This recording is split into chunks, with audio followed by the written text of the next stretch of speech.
The concept of the Heritage Center really grew out of a campus-wide desire to have a welcome center, to have a place where we could greet visitors, guests, future students, people we're trying to recruit, to have discussions with members of the community, think about press conferences and briefings, dinner events, and other such things. But it also grew out of a very strong desire to display the history of the UNMC campus. And as many in the audience probably know, we've recently celebrated the 150th anniversary of the founding of the College of Medicine. So this was a unique moment in time to display the history and at the same time welcome people to the campus. History creates a sense of continuity. You know, as I like to say, we build upon the excellence of others of previous generations. And as I look out across the Heritage Atrium, I'm particularly inspired, believe it or not, by the columns, the facade of University Tower. And I wonder what it was like when people cut the ribbon of University Tower and the community realized that a whole new dimension, a whole new access to healthcare was possible in our greater Omaha region, to serve as a place where research could be done, where clinical care could be delivered, where the next generations of physicians and healthcare professionals could be educated and trained. It inspires me when I look at it, and the idea was to try to make this available to a much larger group of members of our community and those who visit us. For people who are, let's say they're families of patients or patients who have a few minutes and want to walk through, I think it will give them a better understanding of the institution and some of the people that have made it what it is today, who've paved the way for what it is today. I think for students who work here and who study here, it will be a wonderful place for them to get inspiration for their future work. I really hope it serves in that capacity for students. But I think it will also, because it's just such a beautiful facility, I think it will provide places for students to sit down and be quiet and study. I hope that it's a place where people can come together to talk about what's going on now and to talk about what's going on or what will go on in the future. So I hope it's going to be a meeting place as well. I would say it's not only Bob Wigton, but there have been quite a number of important individuals that have shaped UNMC over the years, and it is important that people who are here now understand who some of these people were and the contributions that they may have made. The great thing about the Wigton Center is that it's just really focusing on history and bringing a lot of disparate stories together, because history is made up of stories, lots and lots of stories. So we have a lot of those, and we have a lot of collections to back up those stories in the library.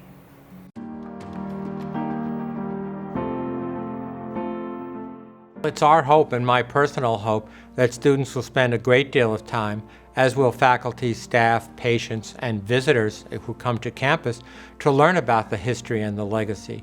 The electronic displays have been put together very carefully to capture those archives. And of course, our incredibly talented library staff is going to continue to refresh the exhibits, both the digital displays as well as the displays regarding individuals, leaders, buildings, equipment, instruments. Very proud, for instance, of the work that was been done to honor our College of Dentistry, where an 1800s dental office has been recreated from the amazing archives that our College of Dentistry has. Our work with the Native American populations, very interesting study of the role of the Med Center during the Great World Wars, and things that people wouldn't necessarily have an opportunity to study.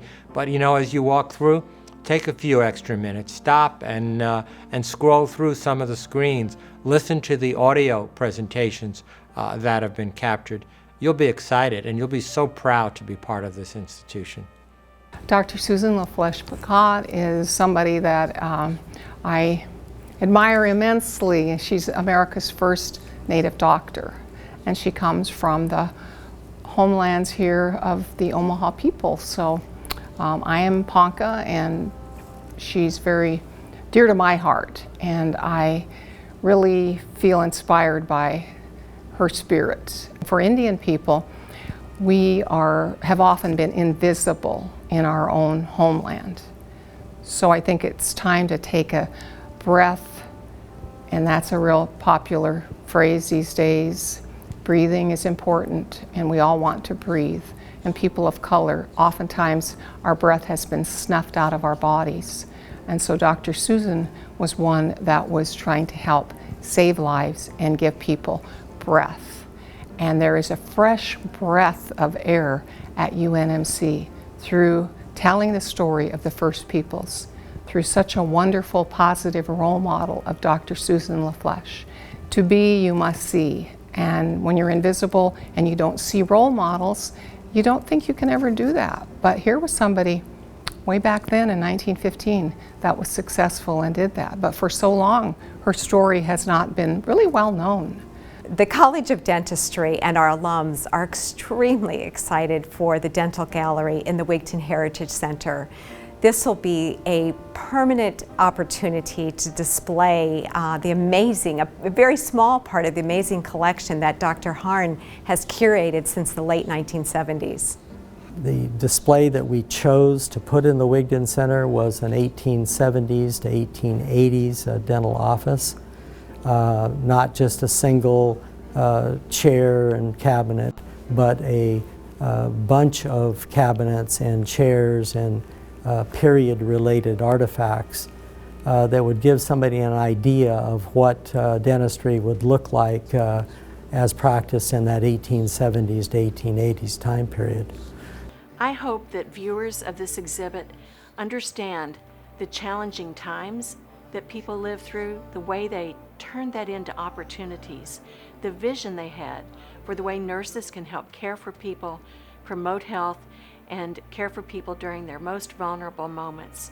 I think it will inspire viewers to think about the future and to think about the new things we need to do to create a healthier future for everyone, and being team members with members of other health professions and with members of the community.